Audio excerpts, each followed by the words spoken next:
What's up, levelers? Welcome back to High Level Chronicles, your one-stop shop for all things gaming, cannabis, and entertainment. I'm your host, Chris, and as always, I'm joined by my co-host and fellow cannabis connoisseur, Brian. What's up, bro? What it do? And shit, I'm chilling like a villain. Is that the old saying? I'm throwing back. Chilling like a villain. I think we've got a dope topic lined up for today. But before we blaze into that, let's kick things off with our leveled up segment. Levelers, what are you sparking up this week? What strains are you dabbing into? What edibles you've been munching on? I'll start this week. I'm thinking last week I shot it over to you first. I've been smoking on some Mac 1. And literally, dude, I have been over this last week. I actually grinded it out and completely finished the whole storyline of WWE 2K24. I created my character and went through the whole fucking thing. It was fun. Actually, yeah, I really liked that. As well, on top of that, grinding Rebirth Island. I mean, damn right, boy. That new high trip resurgence. I like it. I like it. You got to eat the gummies. They give you special power ups. Reminds me of Mario. Got to get them power ups. Me and Brian actually been running together, bro. Last night, what did we do? We wrecked it last night, right? 2 out of 3 right off the bat. Yeah, 2 out of 3, and we had high kills too. We've been killing it, bro. It's been a good run. I gotta say, I'm excited to do it some more, bro. I wish I could do it tonight, but tonight is UFC 300. I know it's releasing on Wednesday, but it's one of the biggest cards of the year, and I am fucking stoked for. It's all right. I'll be streaming it tonight, so you can always check my stream out later on. Streaming UFC? No, the Rebirth Island tonight. Oh shit! See, you always stream when I can't make it on. Dude, I see how it is. So randomly, bro. It's literally just like whenever I fucking get the itch to do it, I'm like, all right, I'm gonna do it now. Are you still streaming on TikTok? No, I have not been streaming on TikTok. Oh, you're streaming on Kick, right? That's right. Kick and Twitch. Yep. Kick. What's funny is everybody that listens or knows we have a Facebook page for High Level Chronicles, and it posts on there every day something, and whatever gets posted on that page also gets posted on all of our social media. So TikTok, whatever, X, Twitter, it's all the Instagram, same. Yeah. Yesterday, I received a notification from TikTok that our account was about to be banned for violating their policy, and what they got it for was promoting drug use to kids, and it was for a particular post, and it was the one that was literally just put up yesterday about empowering women in the cannabis industry. Out of every post we've ever made, damn, really, that is the one they flagged as promoting drug use to underage people. So I appealed it. I haven't heard anything back yet, but I appealed it because it said if we get one more, like if you're banned, no, you can't get it. But I'm like, what the hell? Like, whatever. Yeah, TikTok's real stuck up about their shit, dude. Everywhere it is. Dude, Instagram's even worse right now. When I first started growing and getting into growing, I followed a page on, well, not a page, but people on YouTube, and they're called. Have you ever heard of Hi Again? It's named. Her name's Heaven, and his name's Neil. I want to say yes. She's like skinny. They started off. They did a lot of autos at first, and now they're doing photos and everything. Well, they've built up their Instagram over the years and everything to, I think it was over 1 million followers. And just the other day, Instagram banned them with no appeal process whatsoever for nudity. Damn. And all they ever post is plants. They got them for nudity. It makes no sense. So I don't know what's going on with social media. Man. It's rough out there for anybody in the cannabis industry. I'll tell you, it's such a weird line right now with federal and states and recreational and medical, and I don't think any of these social media fucking Mongols know what to really do with it, whether it's right, wrong, what, I don't know. It is tough out there. We're paying the price though. And I say we as in anybody involved in the cannabis industry that is trying to utilize social media to promote their business or podcast or page or whatever it may be. I don't know. But anyway, that's what I've been grinding on. What have you been grinding on, bro? I mean, I'm playing a lot of Rebirth. That's pretty much that and work, man. I've been working. What have you been leveling up on this week? What you got? This week? Oh, we got some Belushi Farms this week. I can't. Oh, you got some Belushi. Belushi Farms. I got some Cadillac Rainbow. Have you actually tried it yet? Yes, I got to smoke some yesterday. It is pretty damn tasty. What's the terp profile on that, or what is it? What is it? Shit, what is this one? Is it a hybrid? Yeah, it's a hybrid. Limonene at 0.4, Perlifilene at 0.3, and Myrcene at 0.3, which are actually my favorite ones. So Myrcene's what the chasing that is. What you want that Myrcene they give you. I like the Limonene too, or Limonol, however you pronounce it. Limonene or Limonene? Whatever it is. Limonene, yeah. Limonene. I can't really good for anxiety. Nice. What about our levelers? What are they saying? I know you got some stuff lined up. What do we got going on? At Juggernaut03 says, I've been vaping on some tasty sour diesel recently. That classic diesel flavor helps me zone in on my Skyrim gaming sessions. Skyrim. I haven't played Skyrim in forever. Yeah, it's been a minute. Then we got Michael D. Said, what's up, fellas? Been leveling up on some Purple Punch and watching the classic Scream series. Funny to mention, I have some Purple Punch right here myself. Oh, shit. Purple Punch. Look at that. Literally what I just dabbed. Huh. Right before we started. That's what yes, sir. Dope picks is always levelers. I'll tell you, Skyrim always hits different when you're blazed. Yes, it does. So that will bring us to the topic of today's episode. I'm excited for this one. The art of video game soundtracks. So we are going to dive into the world of video game music, explore how it impacts our experience as players, maybe even share some of our all-time favorite soundtracks. Levelers, if you're listening, go ahead right now and start. We'll check it later on in the show, but let us know what your favorite soundtracks are. Now, Brian, you know I'm a sucker for music. I love music. I love a good soundtrack, whether it's firing me up in a boss battle or setting the mood for exploration. Video game music just hits different. You feel me? You know what I'm saying? It does indeed.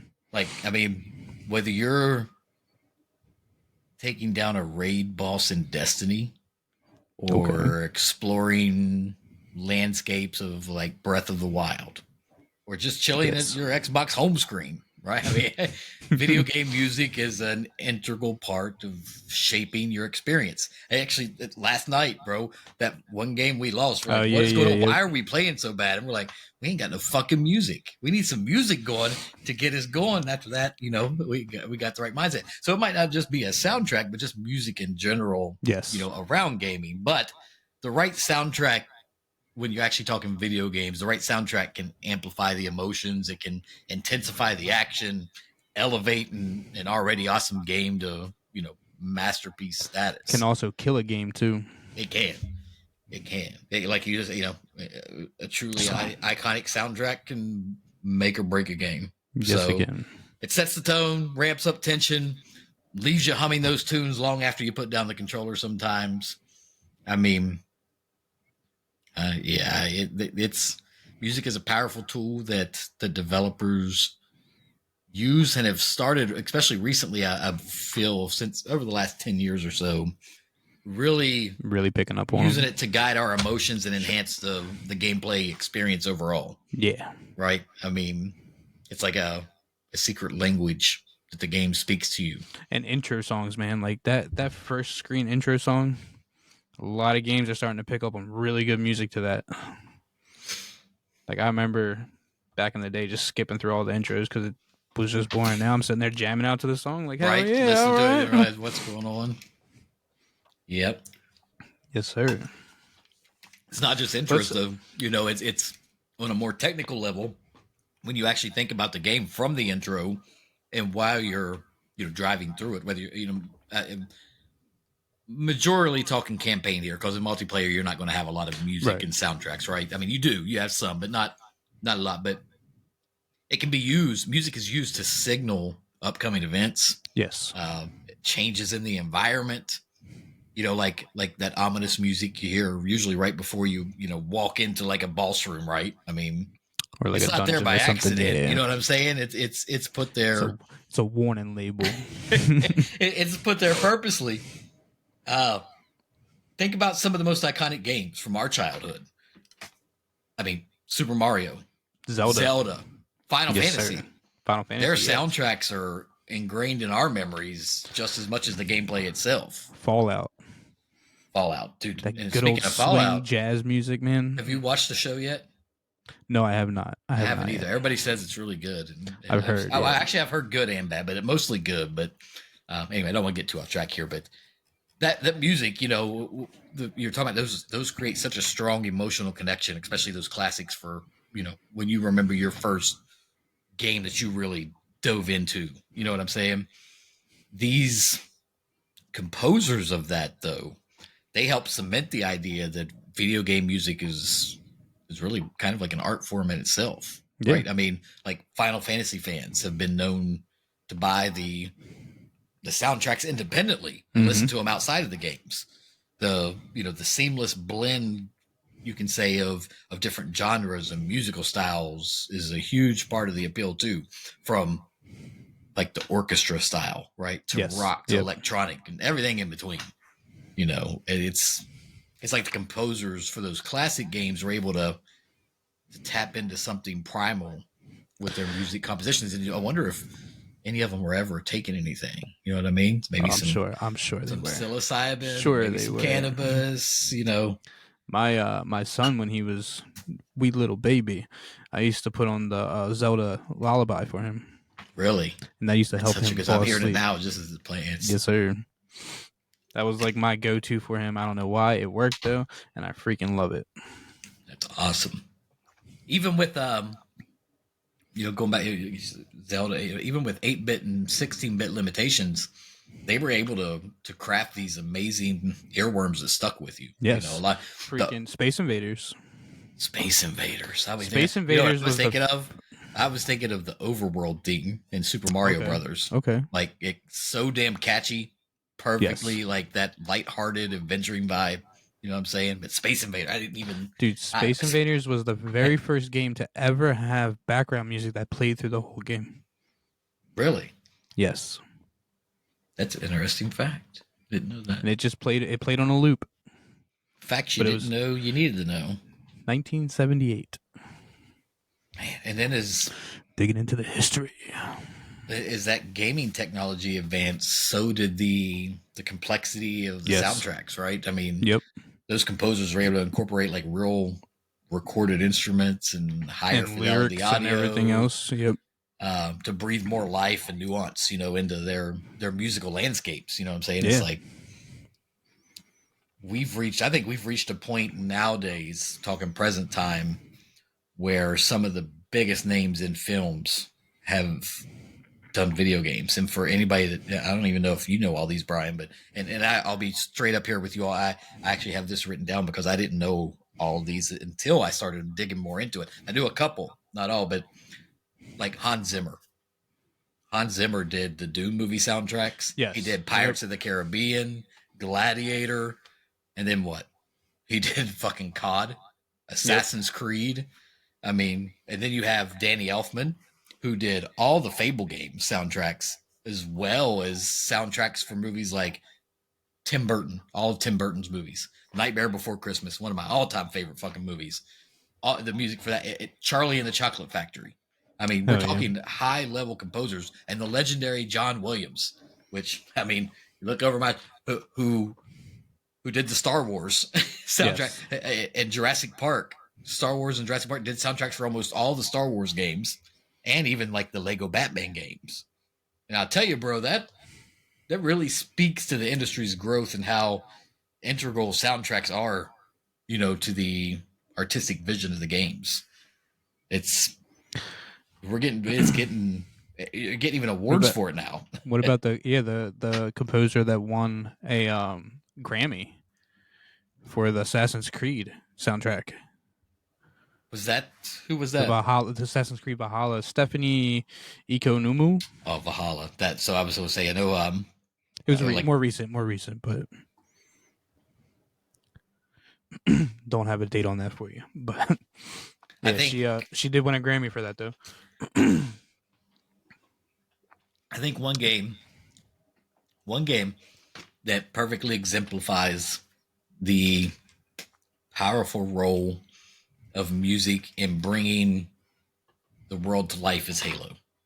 Oh, for sure. Those epic, sweeping, orchestrate, those scores just draw you into this sci-fi universe and make you feel like like an intergalactic badass fighting for survival, right? I mean, it's just the melodramatic Halo scores by, who was it? Martin O'Donnell and Michael Salvatore. Okay. They were game changers. And also Halo started incorporating licensed music into it, because hearing Steve Vai's guitar riffs in Halo 2 cutscenes, mind-blowing back then. You didn't have that. But they brought, real artists into this stuff. Game changers. And we've seen video games draw influence from so many other genres of music and help popularize certain styles, like Grand Theft Auto. The games did so much for putting West Coast hip hop and rap on the map with younger audiences through the radio stations they had, right? And you could just skim through just like you're in a real car. Yeah. Radio stations and listen to pretty much anything you want. But I think most people that play Grand Theft Auto associate that rap hip hop culture scene to it, with the music and stuff. Right. When you look at what's being shared. Fortnite. Yeah. Fortnite. You can change the radios in any of the cars and vehicles that you drive in there, and they always have. I mean, they're more popular artists, but there's always artists on there that we know. Marshmello did stuff Eminem for Fortnite. Eminem. Lady Gaga. I forgot a bunch of other stuff too. And let's not forget the role of music in storytelling. One game that really stands out to me, this will be one of my favorite games still to this day that I can play through. I can play through again, is The Last of Us. That it just tells a story all on its own. That Red Dead Redemption 2, both of those have just powerful music to the storytelling, Or how about the entire? This is something I found out about not too long ago of the entire subculture of chiptune. Do you know what chiptune is? I do not. So that's like a unique genre of electronic music that utilizes the sound chips found in vintage arcade machines and computers and consoles back in the 80s. And they turned that into electronic music by taking all those and doing everything. Oh, yeah. That's pretty fucking dope. I did not know that. What about BioShock? I was literally just about to say something about BioShock. Dude. I was just thinking BioShock is one of those cinematic story-driven games, right? Yes. Like dynamic music, that enhanced everything. It's BioShock though. It had a lot of creepiness to it too. Creepy music, and I freaking love BioShock so impressive much. Vibes. Dystonia. It was like dystopian rapture. Yeah. Those scores are a trip and really put you in the shoes of Jack in that twisted fucking reality. Same goes, like I said, Red Dead Redemption, that Western, Western music, really selling that like cowboy outlaw experience. Mm-hmm. I think the music in its own is just like a, supporting character in a game. If you think about it, it's just a supporting another feature that you gotta have. It just makes it that much better. A little breakaway from story music. What is some soundtracks that you found new music to listen to from, like a game that had a soundtrack to it that you did not know some of the bands that played on there? Well, Grand Theft Auto was one of them for me. I started listening to some of the stuff I heard. I was like, wait, what is this? And I have to look, I think back when it's like Tony Hawk. It's like Shazam. Oh, Tony Hawk. Yeah. Tony Hawk opened me up to a whole lot of music so that much I never even knew about. Yeah. I'm Iron Man 5000. So you forget about some of these older games like that. Yes, sir. Goldfinger, the Dead Kennedys opened me up to so much music, man, that I still listen to today. It's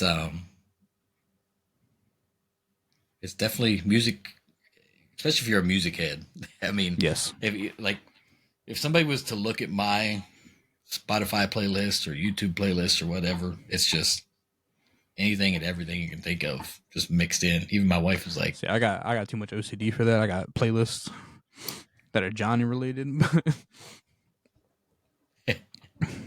But I can't. like you said, it's some of that music and some of the games that like stick with you forever, that have secret sauce where the soundtrack was, you know, just as iconic as the game. Killer, yeah. Kingdom Hearts. Yes. Another one.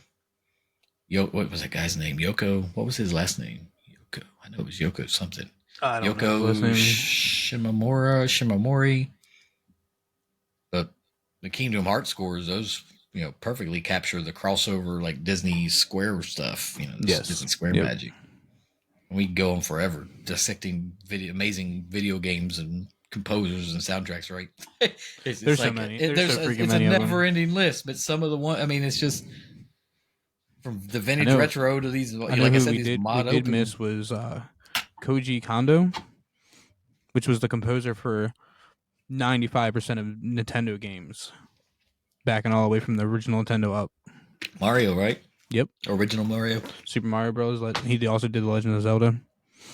Didn't mention him earlier, but I'll tell you, every gamer has their nostalgic favorites etched into their memories and their playlists, right? Gaming and music have been intertwined since the beginning, and that connection will only grow stronger. Yes. Right? Yeah. I mean, especially with a lot of like rights being opened up to music, artists allowing gaming companies to use their music. What about... And also helping... I completely forgot until just now. What about the impact of music on gameplay mechanics? Do you know what I'm talking about? Oh, yeah. Beat Saber. Yes. Yep. Guitar Hero. Crypt of the Necrodancer. Guitar Hero. That's the core element, right? It is music. Yeah. The core. The whole game. That's another, you know, you asked what Guitar Hero opened me up to so much other music that I never thought of, you know. But you have, you know, those games are challenging players to move and act in sync with the beats and the melodies. Yeah. I have Beat Saber on our... Dude, Beat Saber's fun as hell. It is so fun. I've only played Beat Saber a few times. Bro, it is so fun. I mean, the downfall, of course, is just paying for the new music and you know, that stuff. An underrated one that a lot of people didn't like, but I actually like DJ Hero. I like DJ Hero. It was a lot of fun for me. Rock Band. Did you like Rock Band? Rock Band, yeah. Me and the boys used to sit down and play it. Oh, guitar, for sure. I was a drummer. I always liked the drums. So we actually had a band back then too. So like we would just stuck to what you fucking had. Yeah, we would just play our own instruments on the game. Who was the vocalist? My buddy Kenny. Nice.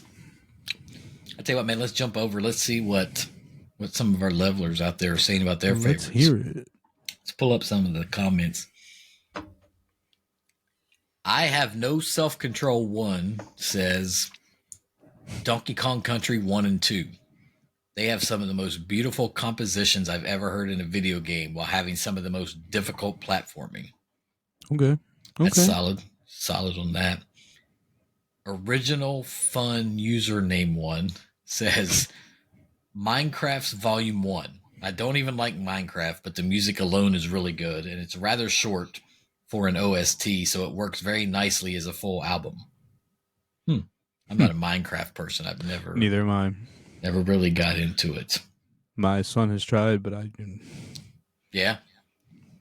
At JJW1998 says Bastion, Final Fantasy X, or Cave Story. I don't know what Cave Story is. Never heard of that. Cave Story. At Rocklet_roll_01 said Bloodborne.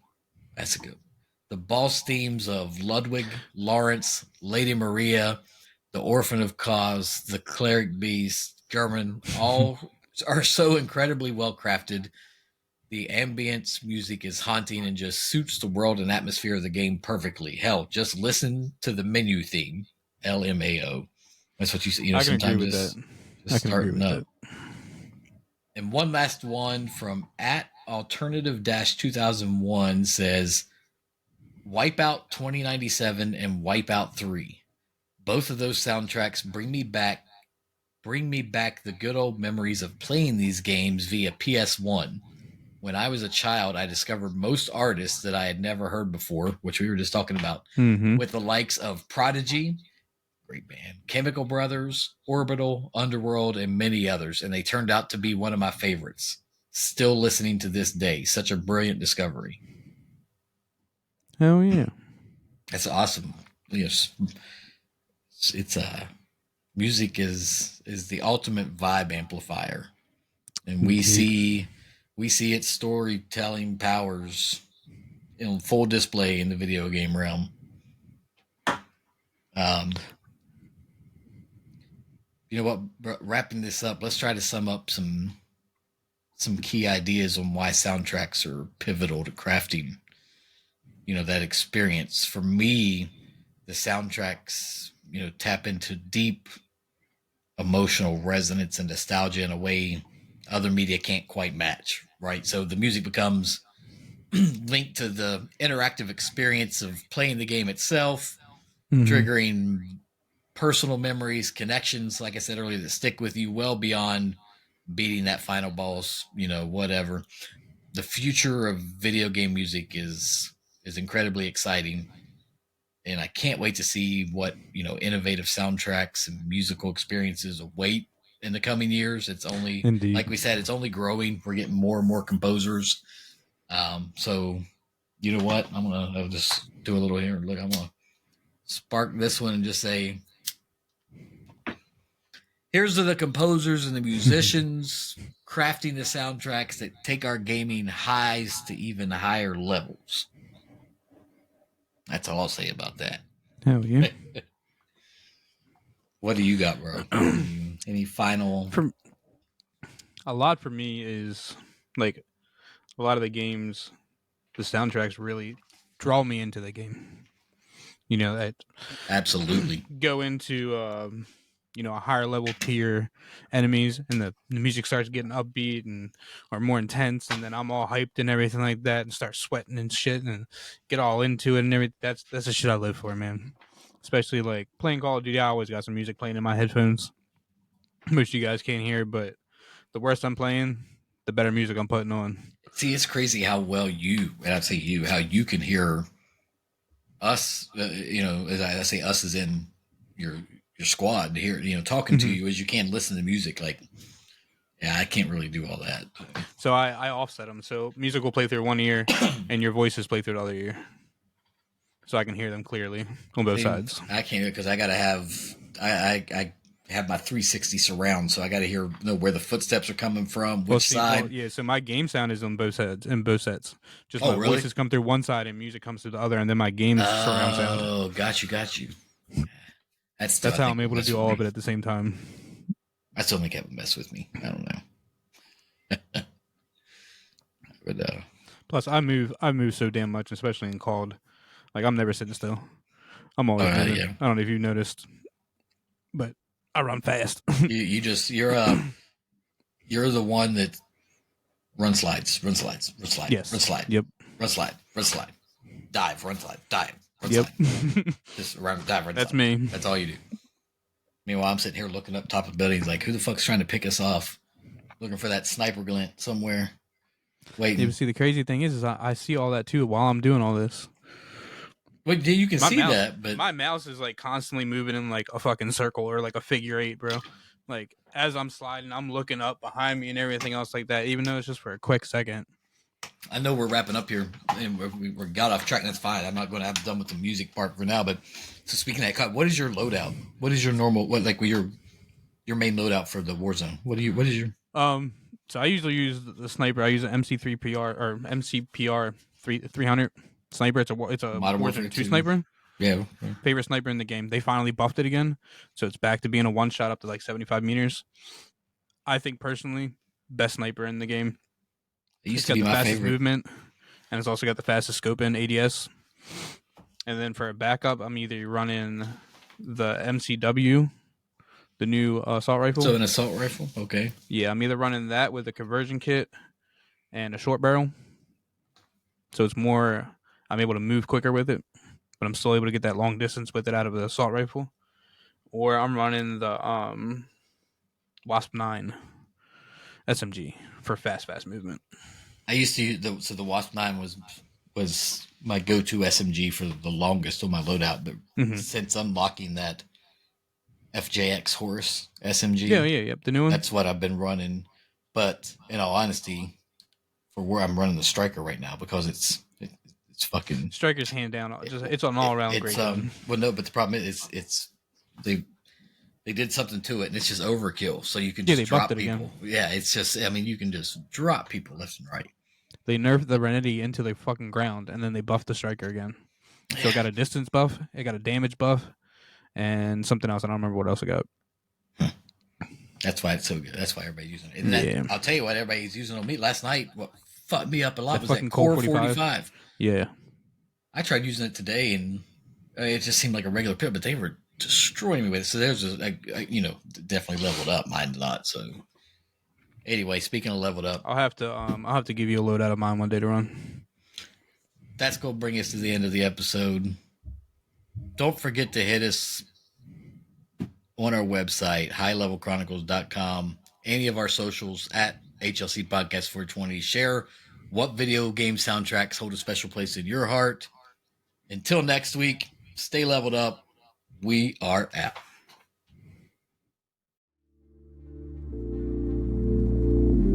Thanks for listening to High Level Chronicles. See you next time.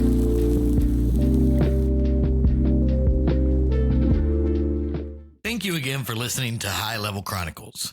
Please help us grow by leaving us a review wherever you listen to us at, whether it's Spotify, iTunes, Alexa. Your reviews will help our show grow and help us reach a broader audience. Also, we are always looking for new show sponsors, so please reach out if you're interested. You can hit us on our social media or email us info@highlevelchronicles.com. Thanks again for listening.